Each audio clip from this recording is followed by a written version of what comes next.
Thank you very much. No, I did just have a breakup a little while ago. It's okay, he liked MMA. But you know when you have a breakup, everything becomes like a breakup song or like a breakup shampoo? I was in the shower using Pantene Repair and Shine. And on the bottle it said, repairs damage of up to 6 months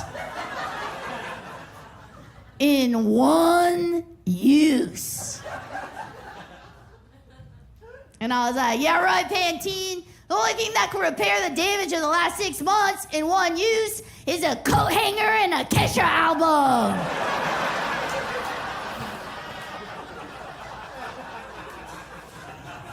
Thank you so much. Now, rude dudes are out, cozy guys are in. Rude dudes are out, cozy guys are in. 'Cause I'm a little cozy sweetie. And I need a cozy, kind man with large, rough hands who gives me back scratchies for days. Back scratchies till my back looks like it got a chemical peel. I just want to sit in the lap of this thick-thighed man and eat kettle chips till my mouth bleeds. I just want to sit in the lap of this tree-trunk-thighed man and eat chips that cause oral injury and harm. I just want to sit in the lap of this huge-bodied man while he feeds me spicy rigatoni until I see God. Until I see the ghost of my recently deceased grandma who told me to stop saying pussy on stage.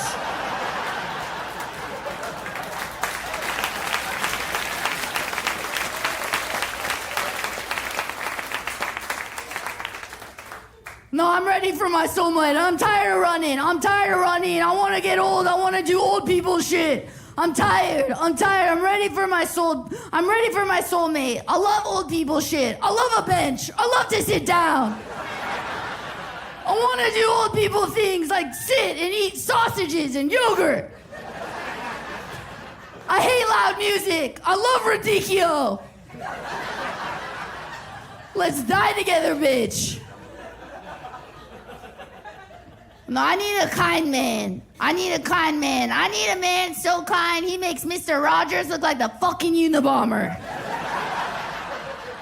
I need a man so kind he makes Winnie the Pooh look like Cocaine Bear. I need a man so kind he makes Cliff Huxtable look like Bill Cosby.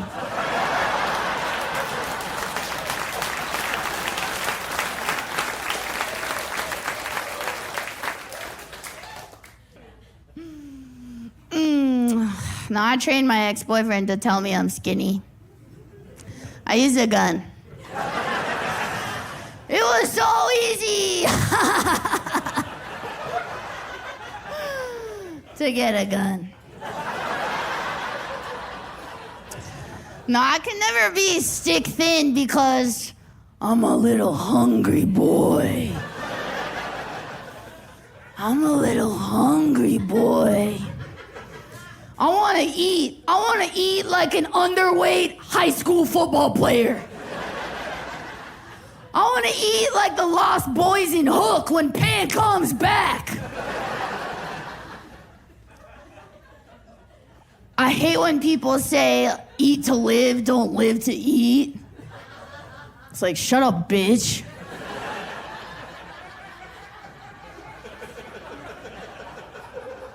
French fries are incredible. They're like a drug that won't make you lose your mortgage and 2 kids. Shoestring fries are bullshit, though. I hate a shoestring. You guys? Yeah, I hate them.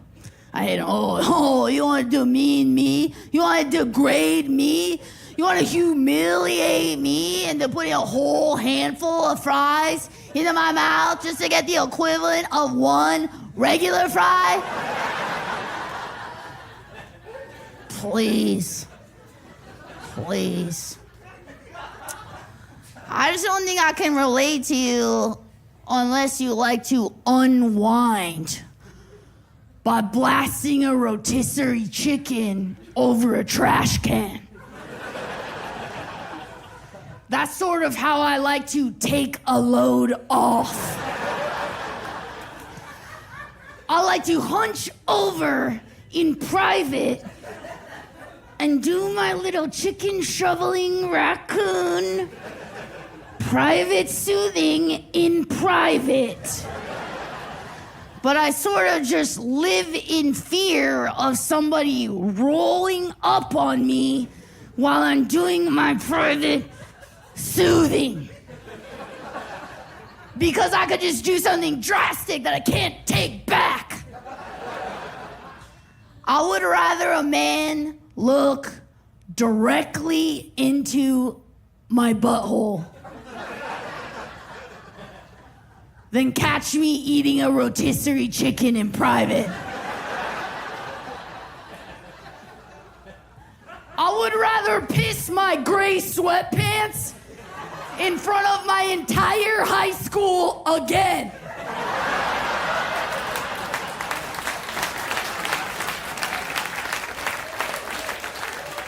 Than have a man catch me eating a rotis in private. I don't think I have it in me. I try so hard, but I think I might be even asexual. Sorry, Texas.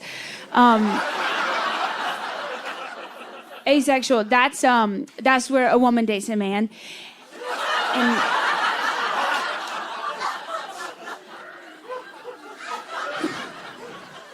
because, y'all, seriously, even my dirty talk with my boyfriend, I'm like, hey, you better hurry up with this nonsense. This is when I figured it out. I was doing a club in Connecticut. That's where your grandparents live. And after my show, this manager, he came up to me and he goes, Catherine, will you stay for our late Saturday show? Because every late Saturday, we have male dancers that come in. And, oh, sorry. You guys don't know what that is. Texas, sorry. I only do shows for Christians. Okay, male dancers, what is that? Your President McConaughey, he starred in a movie about it.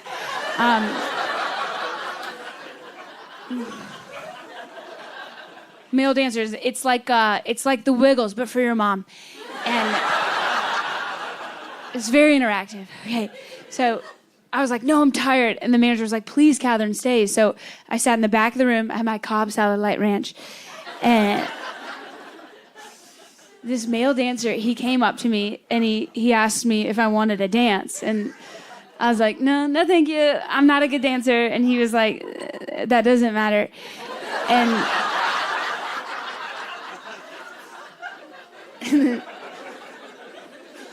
then he tried again. This is what he did. He came up behind me and he purred in the back of my ear. And I was like, no, thank you. You're not really my type. I'm more of a horse girl. And then he body rolled down me and he breathed hot breath into my vagina. And I was like, no, just got off work, no more moisture. And, but thanks for the UTI risk. Thank God my salad has cranberries. And then he dropped his drawers and out in a banana hammock came, I was like, well, there's the horse in ya. And then it just swayed to the beat because he wasn't white. And sorry, that part's redundant. I'm sorry. And he goes, you can touch it. Now, hear me out, Christians of Houston. Listen, usually I wouldn't have touched it either, but I know, it's in that moment, I saw myself in him, you know. I was just like, I get it. I'm like you know, I'm a nighttime entertainer too, does crowd work. And sometimes when I do crowd work and the crowd doesn't want to participate, I know that sucks.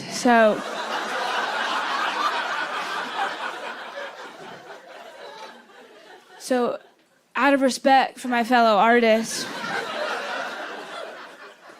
when he said, you can touch it, I just yes and him. And this is what I did, y'all. This is what I did. I go, okay, here I come. And I just grabbed my 2 front pinchers and I just went.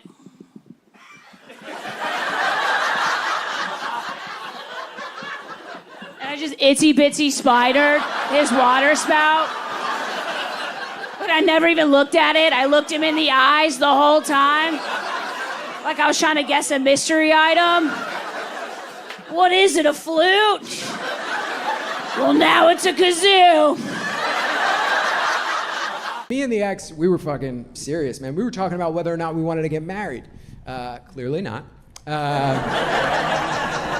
What happened was her little 4-year-old niece just walked up to me in Disneyland in front of her whole entire family and just went, "Why won't you marry my aunt?" I know, it was like, hey kid, shut the fuck up.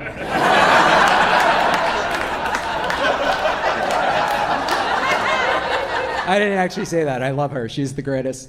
But I couldn't tell her the truth, you know? I couldn't be like, well, your aunt's been married before and she's still working through some shit spiritually, so pretty much it's on her at this point. So. The truth, it was scary because we had both been married before, so we both knew how hard it was, and we both knew how much a fucking wedding cost. This is totally true. Average cost of a wedding in New York City, where I'm originally from, $60,000. Yeah, you guys know $60,000, right? Like the amount of money I made in my 20s if we round up by $37,000. $60,000. This is why I feel like young people shouldn't be allowed to get married. Or not that young people shouldn't be allowed to get married, but you should have to be married like 5 years before you can throw yourself a wedding. Because like young people don't know what to do with money. Young people are like, we'll be fine. Old people are like, no, you won't. Like if you ask any older couple who's been married for more than 5 years if they were throwing themselves a wedding, hey, do you want to spend $10,000 on appetizers? They'd be like, you can go to hell.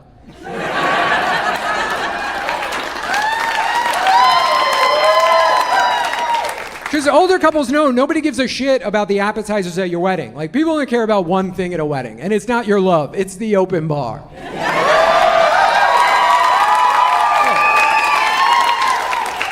You could have 6 kegs of beer and some Totino's pizza rolls, and people would still be like, this is a pretty good wedding. I also feel like you should have to go on your honeymoon before you get married. That's something I believe. I think you should have to go on your honeymoon. Some people say live together before you get married. I think honeymoon. Because if you can't get along in Hawaii, you're sure as shit not gonna make it in Cleveland.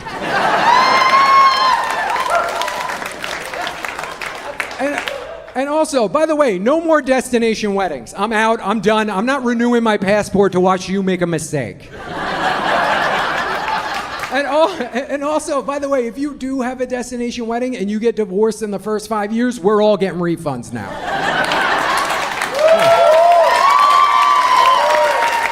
And you're flying us to your divorce, and you're having it somewhere fun like Acapulco. My idiot Guido cousin, yeah, and I say Guido in the meanest way possible. And if you don't know what a Guido is, it's just a dude who's covered in hundreds of tattoos of Jesus bleeding.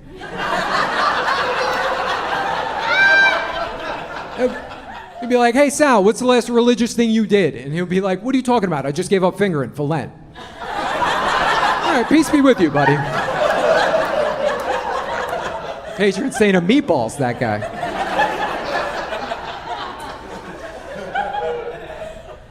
On his Scarface wedding, he spent $180,000. Yeah, $180,000 so his bride could feel like a princess for the day. When for $180,000, she could have became the actual queen of Detroit. Very cheap property there.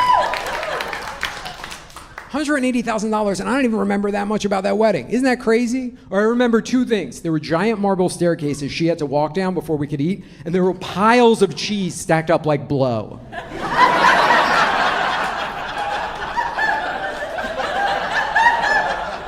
Like, so much cheese, if anyone ate all this cheese, they wouldn't shit for 3 years. Isn't that crazy? I went to a wedding that cost as much as 7 Kia Souls.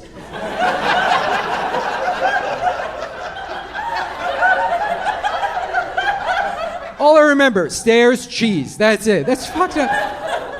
Like, that's nuts. They spent $180,000 on a wedding. Only thing they had to show for it at the end of that wedding was a photo album of them spending $180,000.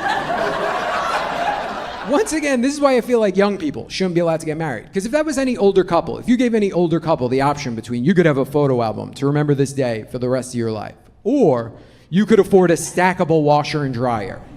Yeah, there's not an old couple.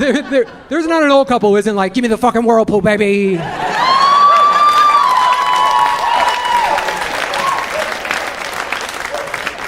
A mother of 3 would kick her own pastor in the pussy for in-unit laundry.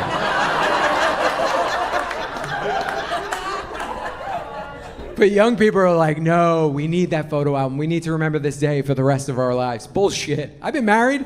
I'm divorced. I got one of those photo albums. I'm not doing shit with it. But I know what I'm gonna do with it. I'm gonna Photoshop my new girlfriend's face on top of my ex-wife's face. Yeah, and then when I propose to her, I'm gonna give her that photo album and be like, hey, I just saved us $10,000.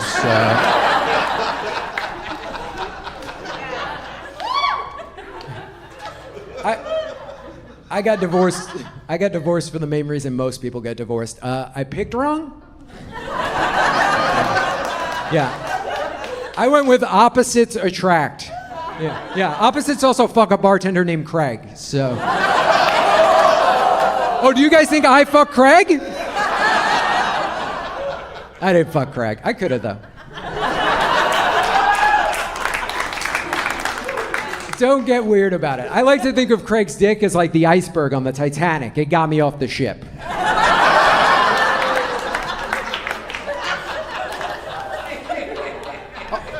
Also, by the way, if you're in here and you're in your 20s and you're thinking about getting married right now, don't fucking do it.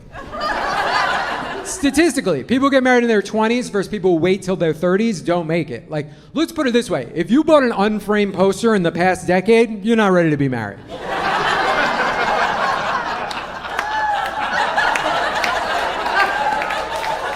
You're not responsible enough to be part of a joint checking account. This is totally true. On my honeymoon, I bought a Nirvana t-shirt. I could have just told you that and you would have been like, divorced. Also, by the way, if you're in here in your 20s right now and you're thinking about getting a tattoo, don't fucking do it. Your taste, much like the person you're here with now, gonna change. Like when I was in my 20s, I wanted to get a Dave Matthews Band tattoo. Yeah, now as an adult, I know I don't like Dave Matthews Band. I just like being drunk outside. My fucking parents, man, they like, okay, I can give you so many stories, but we don't have time. Here's an example of how my parents did things, all right? When I was 18 years old, I borrowed their van, okay? Did I have my license yet? No, but that was their fucking issue, all right? They were the ones who wouldn't let me get it just because I'd failed sophomore year again, all right? So they were projecting their bullshit onto me. And I needed the van because me and my boys had to go play mailbox baseball, okay? We've been planning it for hours, okay? And how are we supposed to know that there would be mail in the mailboxes at that hour? Okay? We didn't. And the cops were total fucking dicks, per usual, and we get arrested. And instead of being cool and just bailing me out that day, my dad decides, no, they're gonna leave me in jail till my arraignment 3 days later. For 72 straight hours, so I would learn a lesson. Right? What a fucking genius. That's brilliant parenting across the board, really. That's a great strategy right there, you know? Hey, boy, you made your bed, now hide your cigarettes underneath it. You know what I'm saying? That probably would have worked on someone less stupid than me. Like, I am the reason why I am so pro-choice. It's all me. Based on the hell I put my parents through as a youngster, I think every woman should consider terminating her first pregnancy just on principle. Yeah? Be like Texas Hold'em dealers. Burn the first one so you could flop out the next three, right? Makes the game move much smoother. There's no better time than now to make an abortion reference with Texas in the title. I'll tell you that. Like I was... But I think like the key to parenting, like my parents were not cool at all. They were parents. Parenting is hard, right? It's not an activity, it's a lifestyle. It's not axe throwing, it's being a lumberjack, and some people obviously can't hack it. But I think the key to parenting is embracing the fact that you are going to fuck your kids up. Not just accepting, but embracing. And that is not a critique on anyone as an individual. It is a statement about the human condition. We are flawed, we will pass that shit on. And if you just thought, I'm not gonna fuck my kids up, I guarantee that is exactly how you're gonna fuck your kids up. They're gonna try too hard. I don't think it matters your approach. You could be the cool parent. You could be the chill parent who, you know, the first time you catch them smoking weed, you smoke the weed with them and wait till you're both baked to decide on your disciplinary action. That's great. But now you're gonna raise a person who probably will think the world is fair. And once they're crushed by the sheer unfairness of it all, they're gonna have to move back home with you and start a podcast about monetizing one's victimhood, right? And if you're the harsh parent that, you know, makes them have chores on the weekend and they have to get a job when they're 8 and it's all about accountability and responsibility, that's amazing. You're raising a go-getter, but unfortunately 60 years too late because the system's fucking rigged. So they're gonna get to the top and then right then and there have an opportunity swiped away from them by the unqualified, coked up son of the CEO. And then they're gonna be broken by that and have to move back home with you and start a podcast about murdering their boss's son. A pre-murder podcast. First of its kind. So there you go. As young parents, ask yourself,